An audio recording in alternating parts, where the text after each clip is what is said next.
Tout le monde regarde les graphiques, mais le vrai moteur des marchés, c'est le carnet d'ordre. Dans cette vidéo, je vais donc t'expliquer comment fonctionne le carnet d'ordre et pourquoi les marchés bougent.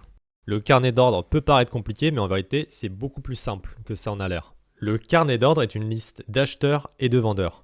D'un côté, tu as les acheteurs qui sont prêts à acheter à un certain prix, et de l'autre, tu as les vendeurs qui sont prêts à vendre à un autre prix. Tu peux également observer le nombre de contrats sur chacun des prix. Et ces acheteurs et vendeurs passent en réalité des ordres qu'on appelle des ordres limites. Un ordre limite, c'est tout simplement un ordre placé à un prix précis. Tant que le marché n'atteint pas ce prix-là, 5082, cet ordre reste en attente d'exécution. Et cet ordre peut être retiré à tout moment du marché. Dans le carnet d'ordre, tu as ce qu'on appelle le bid et le ask. C'est là où se situe le prix du marché. Il correspond à la dernière transaction exécutée, réalisée soit au prix du bid, soit au prix du ask.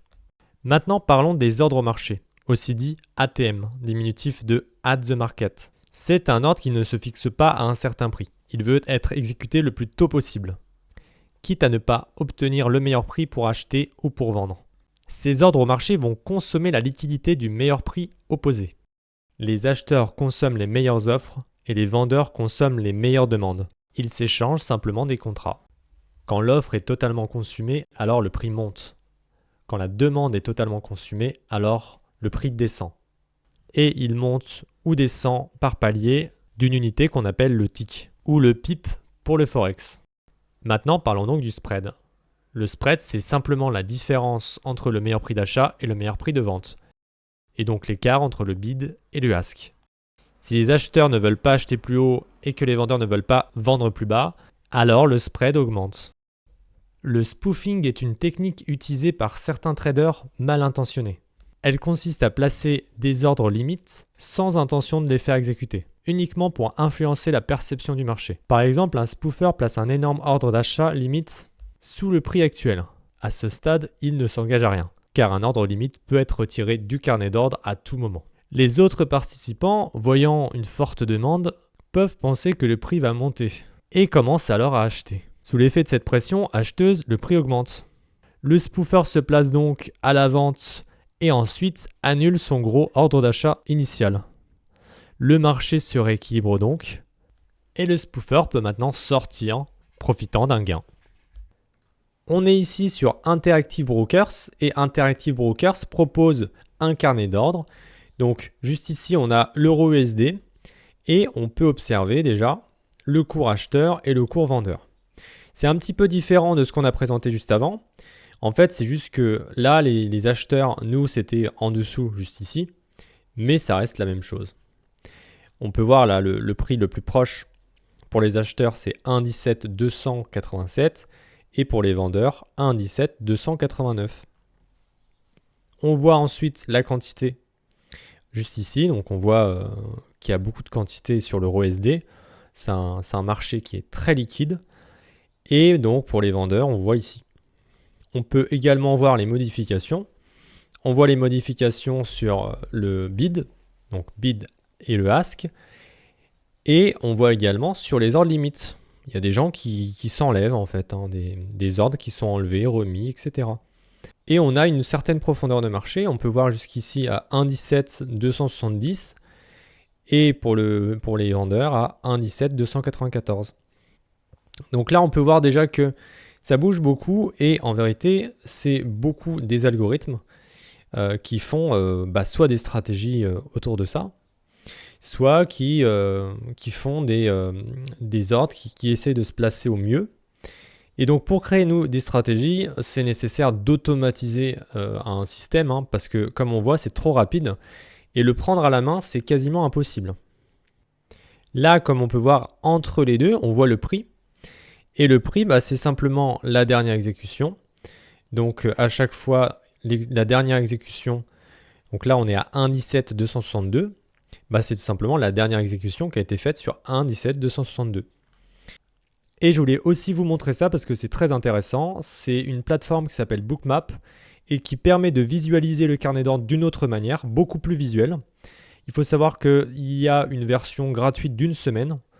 Et c'est une version limitée, mais qui offre déjà pas mal de possibilités.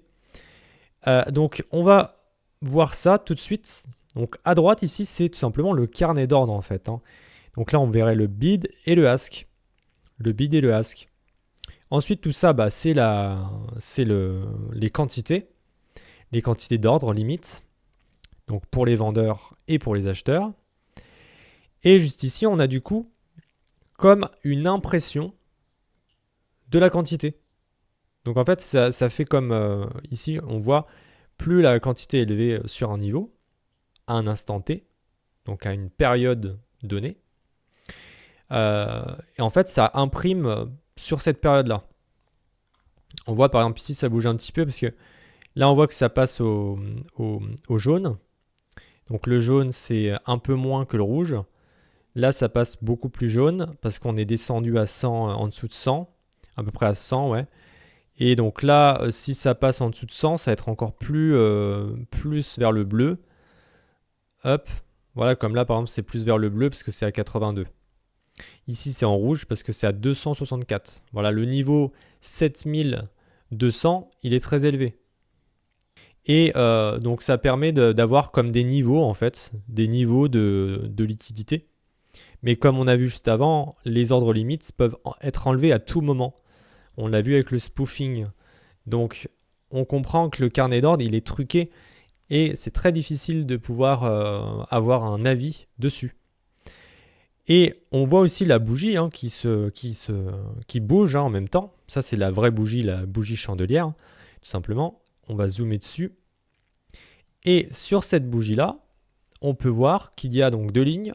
Et ces deux lignes-là, en fait, c'est le bid. On peut voir ici. Le bid et le ask, tout simplement. Et qui bouge comme ça. Ça bouge comme ça en même temps. Et on peut voir par exemple que là, il reste quand même très stable. Et pour l'instant, il n'y a pas de plus gros écart. Donc c'est super intéressant. Et donc on peut carrément dézoomer comme ça. Et on peut voir un petit peu l'historique. L'historique de tout ça. Hop.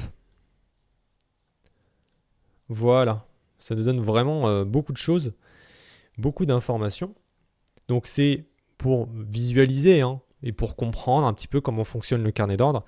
Je ne suis pas sûr que prendre des positions avec cet outil-là soit facile. Après, vous pouvez faire de la veille stratégique, essayer de chercher une logique à tout ça pour ensuite potentiellement faire une stratégie. Ça, c'est possible. Après, les niveaux peuvent être... oui, on pourrait observer ces niveaux-là, observer la réaction. Donc là, on voit la bougie juste ici, et on voit un niveau très important juste en dessous. Donc à 7193, on voit qu'il y a 130 de quantité. Et j'aimerais bien que ça bouge justement, aller chercher ce niveau-là, ça serait bien. Donc on va voir comment le marché réagit, comment le carnet d'ordre réagit. Ça peut être très intéressant. Alors pour l'instant, on voit que on a toujours un bid et un ask qui combat. Et on a beaucoup d'offres, hein. Beaucoup d'offres. On a une profondeur qui est énorme. Jusqu'à 7199, là on voit 191 de quantité. Alors là ça bouge et ça arrive sur un premier niveau déjà. Donc là c'est une quantité 111. On va même zoomer un petit peu. On voit ici, ok, donc on voit que ça a avalé complètement la quantité qui était à 7194. On stagne un petit peu, mais ça continue à baisser. On va arriver sur notre niveau ici. C'était le niveau ici, hein. 7193. Il y a une quantité 113, hein, donc c'est beaucoup. Est-ce qu'on est attiré par ce niveau-là et donc là, pour l'instant, on a complètement avalé la quantité du premier niveau. Et on peut voir si déjà on observe que ça devient un petit peu plus jaune. Donc il y a des ordres limites qui sont enlevés petit à petit que le prix approche. Donc ça c'est tout simplement un signe que certains se désistent. Donc on ne peut pas savoir hein, si c'est des spoofers ou pas. Alors il faut savoir que le spoofing est plus ou moins interdit aujourd'hui par les marchés régulés. Alors interdit, je sais pas comment ils font pour observer ça et pour pouvoir trouver les spoofers, hein. Je pense que ça peut paraître irréaliste, hein, de localiser ça. Mais bon, apparemment, c'est vraiment interdit. Pour moi, il y a encore des techniques de spoofing qui sont peut-être encore plus expérimentées que l'exemple que je vous ai montré. Parce que c'est toujours un combat à celui qui arrive à trouver les techniques qui ne sont pas repérées. Et donc là, bon, bah, ça c'est un truc assez basique, hein, mais on voit que ce niveau-là, il devient de plus en plus faible. Donc on peut voir que ce bookmap, bah, il imprime, mais il se modifie assez rapidement. Les ordres, les quantités sont en fait très très malléables. Là on peut voir qu'il y a un niveau, donc 7198. Il me semble que c'est celui aussi qu'on avait repéré juste avant. Et donc 7198 aussi est un niveau important. Donc 125 à 125 quantité. Donc là, on voit qu'on fait un petit peu du trading non automatisé, hein, un peu visuel, hein. Mais il faut savoir qu'avant de faire des stratégies vraiment automatisées, il faut un minimum observer, il faut un minimum chercher des choses sur les marchés. C'est nécessaire d'aller chercher des choses, de comprendre certaines choses, d'avoir une petite expérience en trading, ça c'est nécessaire. Et donc voilà, donc là pour l'instant on bouge pas beaucoup. Ah, ça explose, ça explose. Est-ce qu'on va arriver sur 115? Alors là on voit aussi que bah, les ordres, les quantités diminuent de plus en plus. Là c'est bien parce qu'on voit bien là la quantité diminuer, hein. Passer du quasiment rouge à passer au jaune. Voilà, donc on voit vraiment que bah, plus le prix approche, plus on a vraiment... Ah là, ok, on est exécuté, on voit que là, il faudrait vraiment remettre au ralenti, mais on voit qu'on a complètement avalé ça. Et remettre au ralenti, c'est intéressant parce qu'on pourrait peut-être voir qu'il y a eu des ordres, énormément d'ordres, limite enlevés avant. Voilà, donc... mais bon, là, on voit quand même que ça réagit fortement, hein.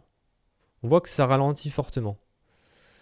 Donc après, le spoofing, c'est quelque chose, c'est manipuler le marché, mais il y a des autres techniques pour aller chercher des niveaux, pour manipuler un petit peu le marché différemment, aller chercher des niveaux à un endroit, récupérer des niveaux à un autre. Ça, c'est le travail des algorithmes. Et c'est leur boulot de faire ce genre de choses. Et ils arrivent comme ça un petit peu à trouver des failles, en fait, à trouver des solutions pour faire des profits. Et on voit que ça quand même, ça ralentit. Ça ralentit. Donc ce niveau a quand même fonctionné plus ou moins. On voit bien là avec l'impression du bid et du ask qu'on a eu un ralentissement ici. Voilà. Après, jusqu'à parier à la baisse, ça on peut pas vraiment... je pense que c'est un petit peu difficile de savoir là si ça fonctionne. Mais en tout cas, c'est intéressant. Donc j'espère que vous avez bien compris la puissance du carnet d'ordre et que le carnet d'ordre en fait c'est le moteur du marché, hein. Donc il faut au moins le comprendre un minimum pour comprendre comment le marché bouge, pour comprendre comment les bougies se déplacent également. Et on a vu avec Interactive Broker le vrai carnet d'ordre et on a vu aussi ce petit outil Bookmap qui est très intéressant. Et on se retrouve très vite dans une prochaine vidéo. Salut!